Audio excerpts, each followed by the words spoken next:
Well, hello again viewers and welcome back. So this evening, it's just gone 8:30 I should add. We're going to take a bit of a circuit break from our UK chain restaurant dining series for tonight's video. So I'm back in Mayfair to some of your viewers' relief. As a result of when I was doing some research for a previous video, this eatery sprung up and caught my eye. So lo and behold, Langan's, and it is a case of if you know, you know. So whilst this eatery does take the rather modest role as the British Brasserie, for those who have dined at Langan's during her heyday would more liken this place to that of a theatre. The Brasserie's been open for about 50 years or so and is indeed another Zone 1 London hotspot that is noteworthy. And I'm going to have to resist the urge to name drop once again. Anyway, let's not waste any more time. I shall see you all inside by the table.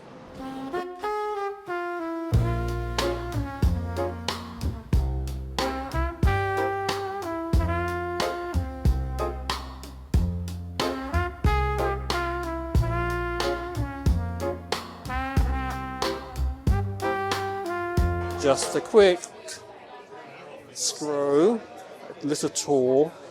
However, I'm going to be consulting the fixed price menu. Oh, lovely charming sketches there. And take two. So I had to ask the waitress for the fixed price menu or the prefix menu. They tend to just hide these special menus, these promotions, and put the onus on you to ask for them, perhaps to make you feel embarrassed or awkward, but I don't really care. There is a reason why I booked so late, and it's for this menu, just to represent the good value that this fixed price menu entails. The 2 courses for £35 and 3 courses for £40. And rather than an enormous bottle of sparkling water, I just opted for a Diet Cola to give me something to drink while I'm waiting for service. There is an extensive wine list there, leather bound, and I'm not going to go through it page by page, it's going to take far too long. Cut this eatery and it bleeds Art Deco. I just thought I'd point out this. There is no salt shakers here, just actual, perhaps, most likely mould and sea salt flakes there. And your little tiny bijou wooden spoon to sprinkle your salt on there. And let's check out the slightly sort of mechanical looking salt grinder. Oh, it's quite hefty. Again, very weighty and almost like a gear cog. So I have sat down, put in my order. Food should be on its way soon. God, I sound like a food reviewer. And of course, back to normal service, I have a glass of Coke Negroni to kick off proceedings with. So, on behalf of Langan's Brasserie here in Mayfair, cheers, cheers. And the first course has landed. So I've gone for a smoked salmon with dill mayo and a Melba toast and a wedge of lemon, or half a lemon in a chinois. If that's the right word for that. It landed alright, pretty quick, pretty fast, as it's not a cooked item. It's just going to be pre-prepared and then left to chill and then topped up, garnished just before ordering. Melba toast, thinly sliced pieces of bread, lightly toasted. I'm quite worried that there is a table cover charge, but no bread and butter. This has put me in a bit of a bad mood already. Let's administer some lemon in there, a bit of acidity, just a touch. There you go. Okay, laid a little bit of the salmon and the dill mayonnaise onto the piece of toast, so let's give this a first taste. The salmon has a lovely soft succulence about it, lovely natural oil in there.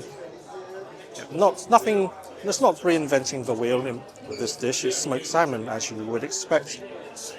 Dill mayonnaise has that element of the pungence of the herbs, counters the fish rather well, and of course your toast is there for your bit of crunch. Let's get the show on the road. Sorry I was a little bit whingy when the starter landed. I'm going to get screamed at in the comment section for not demanding butter and make a big fuss over it all, but if I make a fuss, I'm kind of rocking the boat because they are happy with me vlogging here, and there's that fine balance. So sorry, if you've got a problem with me not making a fuss, then sorry, the show needs to go on. Anyway, let's try to be positive and continue with the evening. I mean, this is Langan's after all. It's quite ironic sometimes where a starter you get your cutlery, but then you end up having to eat most of it. You're using your hands to eat it, and these are one of those starters. Just simply lay the little slivers of salmon on there and spread your verdant mayonnaise. It's that easy. It's just a classic dish, not messed around with in terms of concept. Just focus on good quality fish and the right combination of accompanying ingredients to give it a bit of dimension. That's all there is to it, and a good restaurant should embrace that philosophy. If you notice the pattern, I'm not particularly excited about going to any Michelin star restaurants with the Nouvelle Cuisine style of food. Just not my cup of tea. So it has gone beyond 9 o'clock, and it's not completely full, but there's still plenty of diners to give that sense of buzz and evening conviviality, which is reassuring, especially on a Tuesday evening. The menu, from what you can gather from the intro and when I was running through the offerings itself, again, French-inspired cuisine, but I'm wondering if what I'm eating now, or what is on offer, is very much what was around 35, 40 years ago in its heyday. That will be quite interesting. If anyone who has been here in the 80s, I would love to hear your thoughts and anecdotes, of course. The Langan's website coyingly reviews just a few famous faces that may have dined at this brasserie, but according to Joan Collins' own anecdotes, Langan's was viewed amongst the celebrity circles as a rather nifty fortress to escape away from the swarming paparazzi. Opened in 1976 on the site of where once the Le Coq d'Or restaurant once stood by founder and namesake Peter Langan from Ireland, plus friend and businessman and exceedingly Irish accented actor Michael Caine. There were two things that Peter Langan loved, that was art and French cuisine, and buoyed by his experience over Odin's restaurant in Marylebone, Peter founded Langan's Brasserie here on Stratton Street in Mayfair. You could call it a living embodiment of his two main passions. The concept was Parisian dining coupled with informality, and apparently there was no dress code enforced back in the day, which was indeed a rarity in Mayfair. Although that being said, Langan's of today encourages gentlemen to still wear a jacket. Hence, Michelin star chef Richard Shepherd joined at the helm in the kitchen, and can only infer that Michael Caine was at the time the initial public face of the entire outfit, attracting all kinds of international celebrities by the mid-1980s. Happy diners included Elizabeth Taylor, Marlon Brando, Muhammad Ali, Mick Jagger, Jack Nicholson and Lucian Freud, just to name a few. Peter Langan was known to have quite a bit of a reputation, and you could even argue that this brasserie is nothing more than a grandstand for his lust for drama and entertainment. He was known to crawl along the restaurant floor and bite you by the ankles, and should there be a fire that breaks out in the kitchen, the use of water or CO2 was simply too down market for this particular Mayfair brasserie. Instead, Peter would try to put out the fire himself, using champagne. Tragically, Peter Langan died in his home in 1988 following a domestic fire incident. In the aftermath, Richard Shepherd moved to take full control and ownership of the Langan restaurant estate before selling the business on in 2012, with the view that he didn't want to die on the job. Richard Shepherd passed away a decade later in 2022. Following the relaunch in 2021 under the new owners, Langan's continues to offer French cuisine and showcasing eclectic artwork to the diners of the modern day. So, the stage is now set. Yet somewhat I still feel that there's a need for those big personalities and big performers to bring back the dramatics that this eatery was best known for.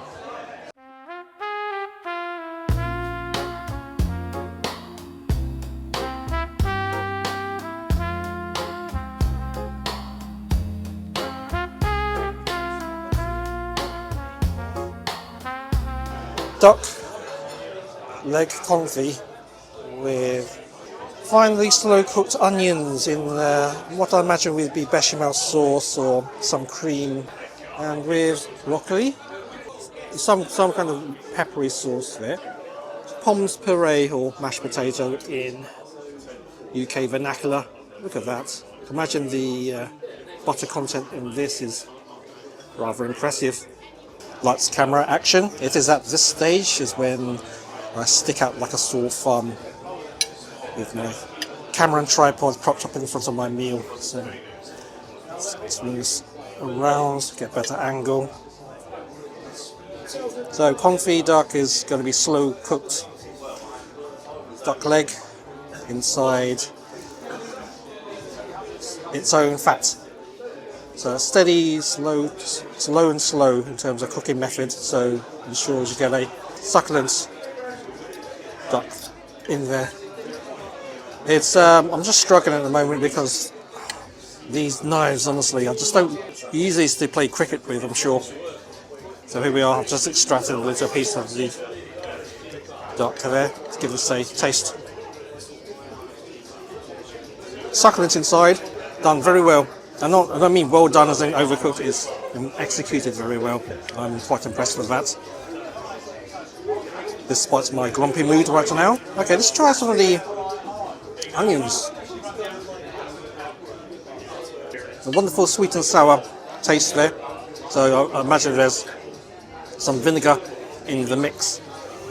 And imagine there's some herb infused oils in there to add a little bit of perhaps pungence and freshness. Let's extract a little bit of that and combine it with the onions. Let's try a little bit of duck, and then with the onions and the verdant oils. There you go, one in one go. Fabulous. Alright, let's try the mashed potato. To call it a mashed potato is almost underselling it. And I can already feel the tsunami of comments. There isn't mashed potato, it's baby food, whatever. So, try this. Try this out. Oh, absolutely amazing. Some good potatoes have gone into that mash, coupled with butter, seasoned just perfectly. Alright, I'm slightly less grumpy mood now. It's all starting to come together. I mixed in with a little bit of the onions in there. I just had to remind myself what sort of onions these are. So it's called Soubise onions. So in the Soubise sauce, which consists of, as I mentioned before, from memory that is, slow cooked onions combined with a bechamel sauce or some kind of cream based sauce. But I imagine it'll be bechamel if they're going to adhere to the classic recipe. I'll try a bit more of the duck. I just realised I've been banging on about the onions far too much. They've retained the freshness and the quality of the duck cooked in the confit way, and then when they extract it from the container, deep fry it to get the crispy skin outside, but the meat inside is still very succulent. Lovely, a nice amount of fresh bounce as you get when meat is not overdone, overcooked. Good stuff. More onions, a little palate cleanser. I'm keen to try this with broccoli with this colourful orange sauce on there. There we go. That works. Perhaps should keep it separate from the Soubise. The pepper sauce reminds me a little bit of mohole sauce. If you've ever been to the Canary Islands, that sort of taste profile. The broccoli cooked al dente, just firm enough, and good natural flavour as well, so good quality vegetables added to the mix. There is an undercurrent of boomy music There is a bar upstairs. There is a cocktail bar upstairs. That's what I'm trying to say. It is mandatory that gentlemen need to wear a jacket up there. Just to give you a introduction of what they have to offer with this £40 free course. Be sure to ask for it. Ask for the menu if you happen to come here. They just don't seem to want to make it well known. Another dollop of the pommes puree or mashed potato.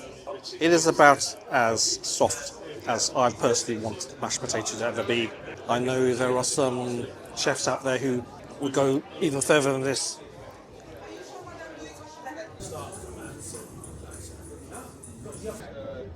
I just returned from the gents and found they folded my napkin into a triangle, as all good restaurants should do. So, yep, nice touch. And the dessert course is here. You probably have seen this dessert in one of my other videos in the past. That's the Caprice, or should I call it the Arlington. It is the Paris breast, so it is choux pastry with a praline filling and icing sugar as garnish. And the waiter just kindly landed a cocktail. This is the Langan's Fizz, so I will elaborate a little bit more later. Down to business. It breaks down just dandidly. Spoon just to hold it steady.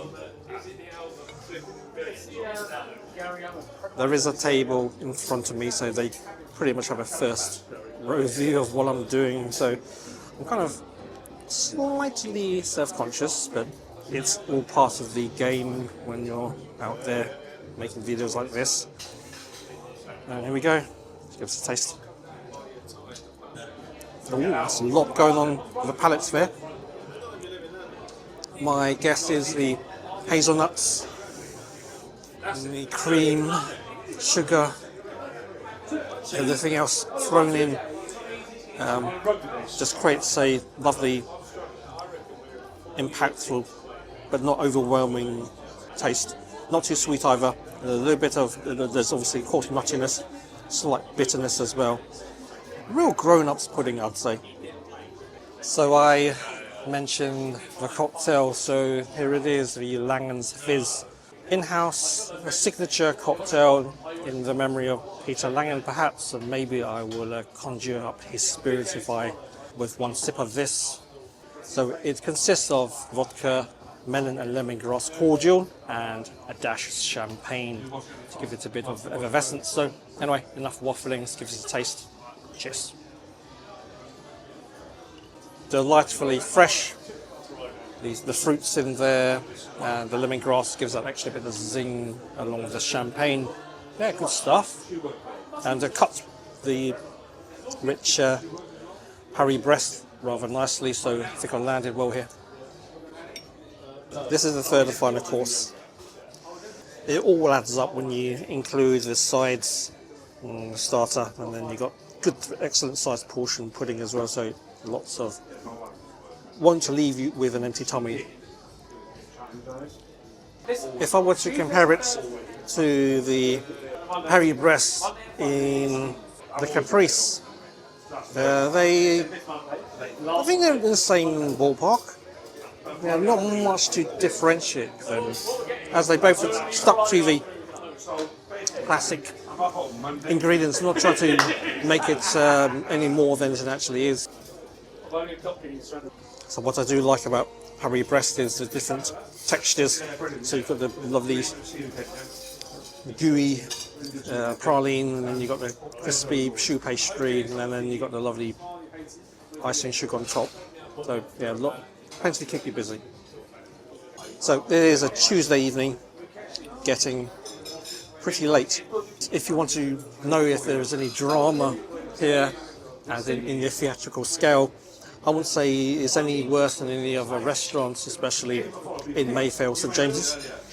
The only bit of drama was me probably getting a bit stroppy earlier. When you look around, I can understand why this was a very popular spot for celebrities to come and just escape and enjoy a meal and catch up with friends and people within their circle. Although that's been said, I am facing a series of large windows along where you see Stratton Street, and Naturally, you can imagine paparazzi just standing in front of the window, pointing their cameras into the restaurant and taking photos while you're tucking into your Paris Brest. So, well, I'm not sure about it being a fortress. Perhaps it's more of a stage to give paparazzi the inside scoop of what their lifestyle is all about. Anyway, I'm waffling. So I'm going to finish this dessert on my own, and I will see you all outside for the wrap up. So try not to be long. Cheers.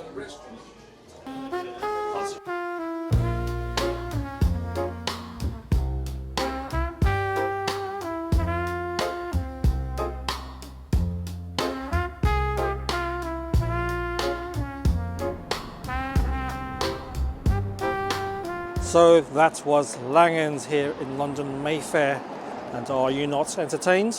So I mentioned earlier the lack of drama, and there was a couple of moments that occurred towards the end of my meal.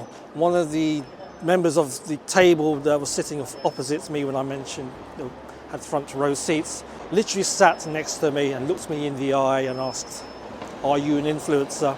And my answer was no, because I have to pay for my own food. Thanks again all for watching, and I look forward to seeing you again in the next video. So until that time, you all take care now.